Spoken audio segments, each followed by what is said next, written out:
अस्सलाम वालेकुम नाज़रीन, मैं हूं यम्मेवाजी। 7H न्यूज़ में आपका खैर मकदम है।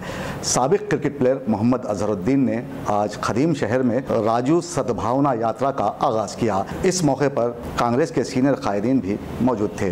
आइए देखते हैं इस मामले पर ये खास रिपोर्ट। मोहम्मद अजहरुद्दीन, जो कि हिंदुस्तानी क्रिकेट टीम के कप्तान थे और आजकल सरगर्म सियासत में हिस्सा लेते देखे गए हैं, खेल की दुनिया में नाम कमाते हुए उन्होंने हैदराबाद का नाम सारी दुनिया में रोशन किया है।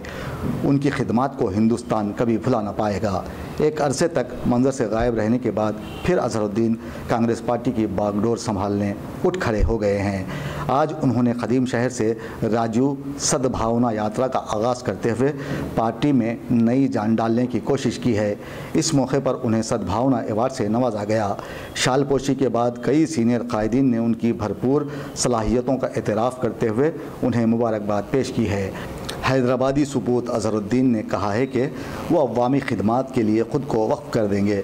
शहर हैदराबाद में इन दिनों कांग्रेस की हालत कुछ ठीक नहीं है, लिहाजा पार्टी ने अजहरुद्दीन को मैदान में उतारते हुए ख़ुद को मजबूत करने पर ध्यान दिया है। मुमकिन है आने वाले इलेक्शन में कांग्रेस पार्टी का मुजाहरा तेलंगाना में बेहतर हो। ये आने वाला वक्त ही बताएगा।